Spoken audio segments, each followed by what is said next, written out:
नमस्कार दोस्तों। अगर आप एसआई पद पर जाना चाहते हैं अर्थात पुलिस विभाग में एक अधिकारी के रूप में जाना चाहते हैं तो यहाँ पर सबसे इजी तरीका है एसआई के रूप में जाना। गैस एसआई यानी सब इंस्पेक्टर आप इजीली बन सकते हैं थोड़ा सा एफर्ट लगा के। बाकी पुलिस विभाग में अन्य किसी पद पर बड़े अधिकारी के रूप में जाने के लिए आपको आईपीएस और अन्य परीक्षाओं को देना पड़ता है। गाइज यहाँ पर आप सब इंस्पेक्टर कैसे बन सकते हैं इसके बारे में इस वीडियो में पूरी जानकारी दी जाएगी, तो आप पूरी वीडियो से अंत तक ज़रूर बने रहिएगा। अगर आपको वीडियो अच्छी लगे तो शेयर भी करिएगा। हे गाइज, मैं हूं अशोक सिंह और आप देख रहे हैं अलग क्लासेस। चलिए वीडियो को शुरू करते हैं। हमेशा अपडेट रहने के लिए सब्सक्राइब करें और फिर बेल आइकॉन पर क्लिक करें। तो गाइज सबसे पहली बात तो बता दें कि अगर आप एसआई यानी सब इंस्पेक्टर बनना चाहते हैं तो कम से कम आपको भारतीय नागरिक होना पड़ेगा। उसके साथ ही साथ आपके पास कम से कम ग्रेजुएशन की डिग्री कंप्लीट होनी चाहिए। अब यहाँ पर आपका प्रश्न आ सकता है कि सर अगर हमारा लास्ट ईयर अपीयरिंग है तो क्या हम इस फॉर्म को भर सकते हैं? अगर फॉर्म आ जाता है तो नहीं, आप फॉर्म को नहीं भर सकते हैं। बेसिकली यहाँ पर आपको जब आप फॉर्म का लास्ट डेट होता है यानी कि जिस दिन अंतिम तिथि होती है तब तक आपके पास आपके ग्रेजुएशन की मार्कशीट यानी अंक पत्र आपके हाथ में होनी चाहिए, तभी आप इस फॉर्म को भर सकते हैं। अगर यहाँ एज क्राइटेरिया की बात करें तो जब आप फॉर्म भरने जाते हैं तो कम से कम आपको 21 वर्ष का होना चाहिए। 21 वर्ष से कम अगर आपकी एज है तो आप इस फॉर्म को नहीं भर सकते हैं और मैक्सिमम 28 ईयर आपको मिलता है। वहीं अगर आप एसटी, एससी या फिर ओबीसी हैं तो आपको 5 वर्ष अधिक मिलता है, यानी कि आप 33 वर्ष तक एसआई यानी सब इंस्पेक्टर बन सकते हैं। इसके बाद हम जानेंगे कुछ फिजिकल क्राइटेरियाज़ के बारे में। तो अगर आप मेल हैं यानी पुरुष हैं तो आपकी ऊंचाई यानी लंबाई कम से कम 168 सेंटीमीटर होनी चाहिए। अगर आप ओबीसी हैं या फिर एससी हैं तो आपके लिए भी 168 सेंटीमीटर का ही प्रावधान है, लेकिन अगर आप एसटी हैं तो आपके लिए 160 सेंटीमीटर आपकी ऊंचाई होनी चाहिए। तो यहाँ पर 8 सेंटीमीटर की छूट आपको मिल जाएगी। अगर हम सीना की बात करें तो बेसिकली सामान्य, ओबीसी और अनुसूचित जाति यानी एससी के लिए कम से कम 79 सेंटीमीटर आपका सीना होना चाहिए। साथ ही साथ 79 के बाद 5 सेंटीमीटर का एक्सपेंशन होना चाहिए यानी फुलाव होना चाहिए। 84 सेंटीमीटर फुलाने के बाद आपका सीना होना चाहिए। अगर आप एसटी हैं तो बिना फुलाए 77 सेंटीमीटर और फुलाने के बाद 82 यानी 82 सेंटीमीटर आपका सीना होना चाहिए। आपको बता दें कम से कम 5 सेंटीमीटर का फुलाव अनिवार्य होता है। अगर आप पुरुष हैं तो आपको लगभग 4.8 यानी कि 4800 मीटर आपको दौड़ना पड़ता है, यानी 4.8 किलोमीटर की दौड़ आपको 28 मिनट में कंप्लीट करनी पड़ती है। तो ये बहुत ही ज़्यादा इम्पॉर्टेंट होता है, तो आपको अपनी दौड़ इसी के अकॉर्डिंग कंप्लीट करनी पड़ेगी। इसके बाद अगर आप फीमेल कैंडिडेट हैं यानी अगर आप एक महिला उम्मीदवार हैं तो आपकी ऊंचाई कम से कम 152 सेंटीमीटर होनी चाहिए अगर आप एक जनरल, ओबीसी या फिर एससी कैंडिडेट हैं तो।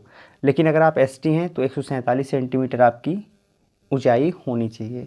और इसके अलावा महिलाओं के लिए केवल एक वज़न का प्रावधान है, तो यहाँ पर वज़न कम से कम 40 किलोग्राम आपका होना चाहिए।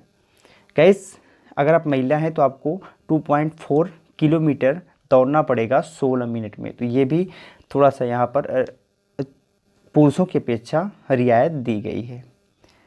इसके बाद हम बात करेंगे इसके एग्ज़ाम पैटर्न्स के बारे में। तो बेसिकली यहाँ पर 4 डिफरेंट सब्जेक्ट से क्वेश्चन पूछे जाते हैं। जो आपका पहला सब्जेक्ट होता है वो होता है सामान्य हिंदी, जिससे हम 100 अंक के क्वेश्चन पूछे जाते हैं। उसके बाद सेकंड होता है मूल विधि, संविधान एवं सामान्य ज्ञान, इससे 100 अंक के क्वेश्चन पूछे जाते हैं, 100 नंबर्स के क्वेश्चन पूछे जाते हैं। थर्ड जो पार्ट होता है वो होता है संख्यात्मक एवं मानसिक योग्यता परीक्षा, तो यहाँ पर 100 मार्क्स के क्वेश्चन यहाँ से भी पूछे जाते हैं। और लास्ट होता है मानसिक अभिरुचि परीक्षा या बुद्धिलब्धि परीक्षा, तार्किक परीक्षा, तो 100 अंक के प्रश्न यहाँ से भी पूछे जाते हैं। इस प्रकार से आप देखेंगे तो कुल 400 अंक के प्रश्न हो जाएंगे और जो आपके क्वेश्चन होंगे वो टोटल 160 क्वेश्चन होते हैं।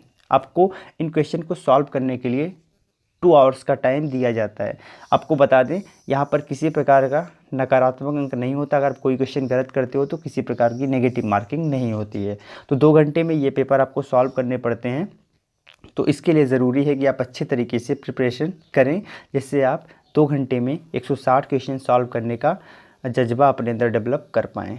गाइज ये जो सारी जानकारी हम आपको दे रहे हैं इससे पहले के एसआई के पैटर्न के हिसाब से दे रहे हैं। तो अगर फ्यूचर में अगर कोई वैकेंसी आती है और पैटर्न में कुछ बदलाव होता है तो उसके लिए हम जिम्मेदार नहीं होंगे। इससे पहले के जो पैटर्न है उसके हिसाब से ये होता है कि आपको सभी पार्ट में कम से कम 50% मार्क्स अनिवार्य होता है। जैसे कि यहाँ पर 4 पार्ट दिया हुआ है तो सभी पार्ट में हिंदी में भी आपको कम से कम 50% मार्क्स चाहिए होंगे, मूल विधि में आपको भी कम से कम 50% मार्क्स चाहिए होंगे, सांख्यात्मक मानसिक योग्यता में भी 50%। तो इस हिसाब से आपको कम से कम यहाँ पर एटलीस्ट पास होने के लिए 50% मार्क्स चाहिए होंगे सभी पार्ट में। ठीक है, तो ये था। अभी अगर कोई बदलाव होता है तो वो आगे देखा जाएगा। जो आपका एग्जामिनेशन होता है वो ऑनलाइन मोड में होता है, तो ये भी आपको ध्यान रखना है। अब हम पूरा प्रोसेस एक प्रकार से आपको समझा दे रहे हैं। तो सबसे पहले आपको फॉर्म भरने के बाद आपका रिटन टेस्ट होगा, रिटन टेस्ट होने के बाद डॉक्यूमेंट वेरिफिकेशन होता है, फिर आपका फिजिकल टेस्ट होता है, उसके बाद आपका फाइनल मेरिट आपकी बनाई जाती है। फाइनल मेरिट बनने के बाद जितने लोग सेलेक्ट होते हैं उनका मेडिकल टेस्ट होता है, और मेडिकल टेस्ट होने के बाद आपको ट्रेनिंग पे भेज दिया जाता है, यानी आपकी फाइनली नियुक्ति हो जाती है और आपको ट्रेनिंग पे भेज दिया जाता है। तो ये पूरा का पूरा प्रोसीजर है सब इंस्पेक्टर बनने के लिए।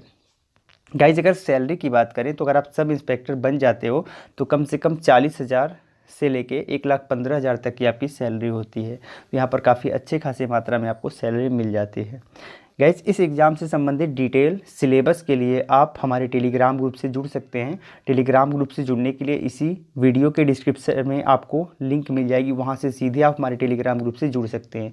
वहाँ पर मैं आपको इसका PDF दे दूँगा, तो आप ईज़िली इसके सिलेबस को प्राप्त कर सकते हो। गाइस तो आज के लिए इतना ही, हमने लगभग सारे पक्षों को डिस्कस कर लिया है। तो अब आपको पता चल गया होगा कि आप कैसे एक सब इंस्पेक्टर बन सकते हो, क्या क्या चीज़ें यहाँ पर रिक्वायर्ड होती हैं एक सब इंस्पेक्टर बनने के लिए। तो इसे शेयर ज़रूर करिएगा और लाइक भी करिएगा। बहुत बहुत धन्यवाद। जय हिंद।